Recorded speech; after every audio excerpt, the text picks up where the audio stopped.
The future could hold many possibilities, some people promising change, others promising to make the nation great again, and others promising to unite a nation.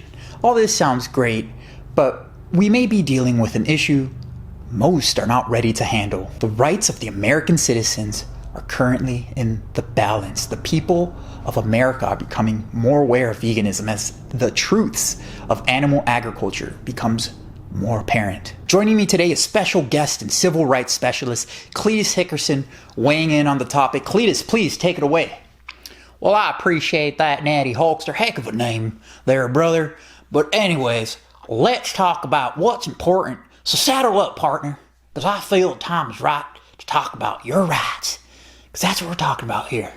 This is all about your rights. You, only you, and no one else must understand there are two types of people in a society when we're talking about eating animals. Now, we're going to talk about these two types of people, but first, let's establish what this whole fuss is with these damn vegans. These malnourished, pansy vegans like to use this quote behind me as some type of definition to go by in their little cult, and I must say, it sounds fine and dandy in the world of mystical butterflies and rainbows. But here in America, we know how it really is. That's right. Which is, kill or be killed. Now I'll tell you what, boy, it's a damn jungle out there when I do my shopping at Walmart. I mean, just look at that. How else are we gonna feed all them beautiful people in this great nation of the red, white, and blue without dead animals? I'll tell you what, you ain't gonna be feeding all these beautiful people with that grass hippie shit you vegans love to eat. If we were playing chess right there, that would be what we call a check on your king. So, if you're a vegan, of course. So, as you pivot your position, let me get back to the original point I began with. There are two types of animal-eating people in this great nation of ours.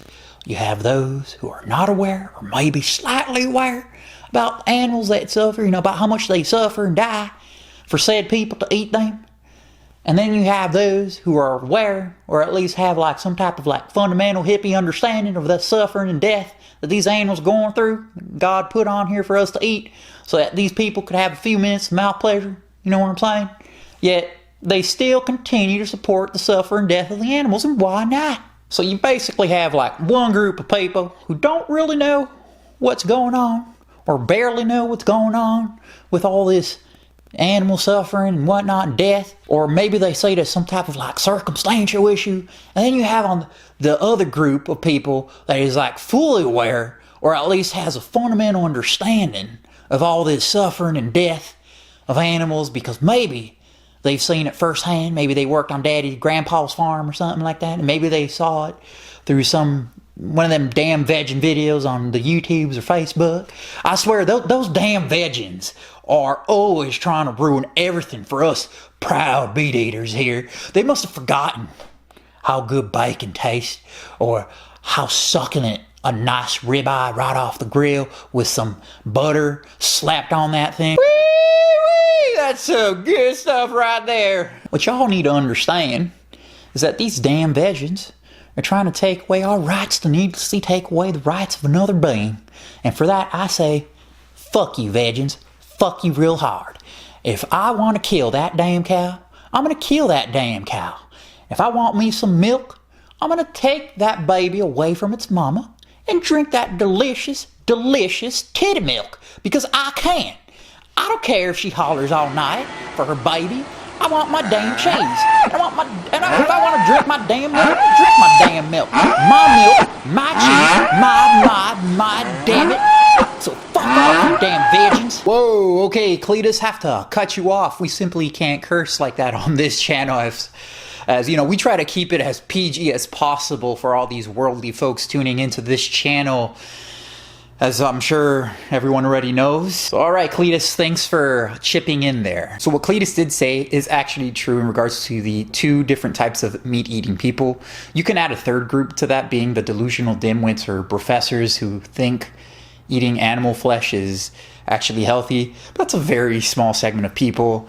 that I don't feel is worth addressing at this moment. Besides, I've already debunked a bunch of these professors already with a bunch of science. Feel free to check out the link above or the playlist above if you haven't already. So basically, we have meat eaters who are not really aware about the unnecessary pain and suffering that is behind the animal agriculture business, or maybe perhaps thinks this is just some type of circumstance people have to deal with, hence why they still continue to support animal agriculture by buying animal products. And then on the other side of that, you have those who are aware of the horrors of animal agriculture, yet they still continue to support the animal agriculture business through purchasing animal flesh and animal secretions for reasons or possibly excuses that are beyond reasonable understanding. This sounds like quite a bit of a pickle if you ask me, because we have a society that has been brainwashed to believe it's perfectly okay to eat animal products, and we also have governing authorities that say it's okay too. Hell, they actually have or they use tax dollars to help fund this crap. So what do we do? Should the government just make it illegal? In short, yeah, the government should give rights to animals and they should be protected and not treated like commodities. Let's just think of this in simple terms.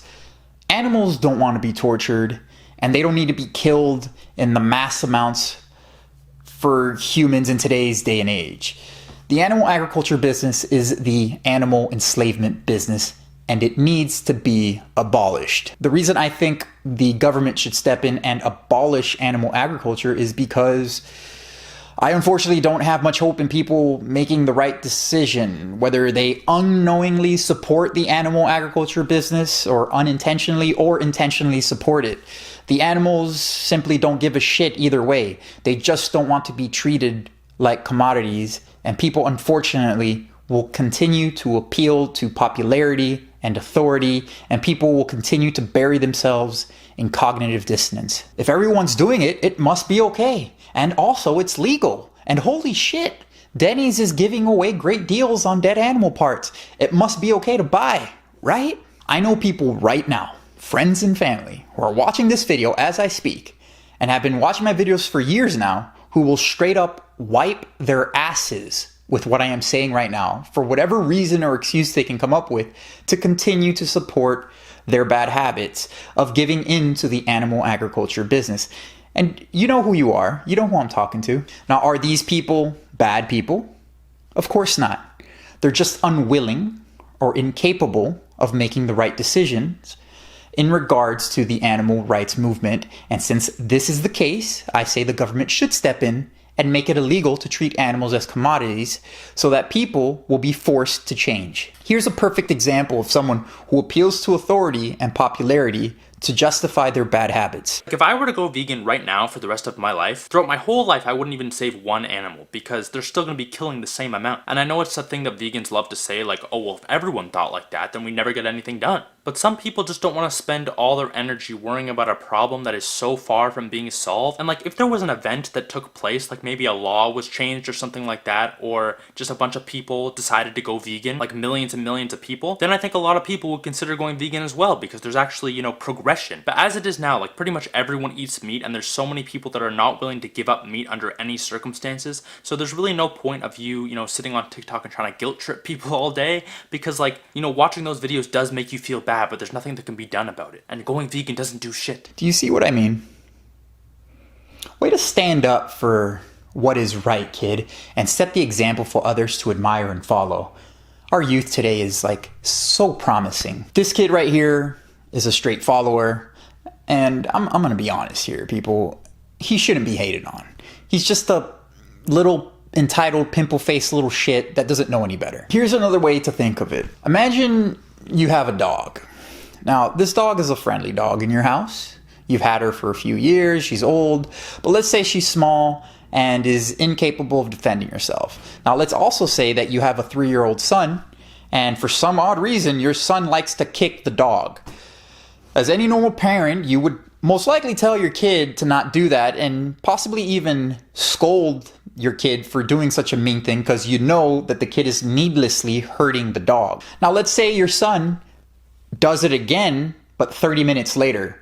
I assume that most parents would grab the kid and somehow discipline him and punish him for doing something mean to the dog so that he understands not to do that anymore. It's really unfortunate to say this, but that's just how some people learn. Some people are incapable of unjustifiably doing harm to others unless they are forced not to do so. This shouldn't come as a surprise to anyone if you know anything about history, as history repeats itself. Pederasty, I think that's how it's called, among the Greeks and Romans, which is child molestation, by the way. I have no idea how long that crazy shit was going on for, but apparently it was going on for like hundreds of years. And people started to realize eventually that it wasn't good to sexually exploit young boys. Slavery, women's rights, gay rights. People just have this innate ability to never want to change, even if they are unnecessarily and unjustly hurting or infringing upon others, because it requires effort to change, and people don't like to put effort or put an effort if they are given free will to do otherwise. So I say personally, okay, then you'll just be forced to not do wrong. But again, who am I, right? I'm just some extreme vegan making a YouTube video trying to give people a little perspective. Super extreme here. If people put in just the smallest amount of effort in regards to their positioning with their dietary habits and moral standing, then they would be vegan without much of a fuss, and the world would simply change, and we wouldn't need government interference. But since people can't make the right decisions for themselves, the planet, and most importantly, the victims, the animals that are paying the biggest price for all this, a higher authority should make the right decision for them. Please make sure to share this video, especially with all your meat eater friends and family. My intention here is not to shove veganism down anyone's throat, but to just try to bring some type of logical sense and compassion to those who refuse and continue to blatantly support the atrocities of the animal enslavement business. So that's it, my peeps. Please let me know what you guys think in the comment sections down below. Please feel free to do any of the 3 things that you see behind me if you haven't already. Please know that I appreciate every single one of you. I'm the Natural Hulkster. I want to thank you all for watching, and please stay tuned for the next one.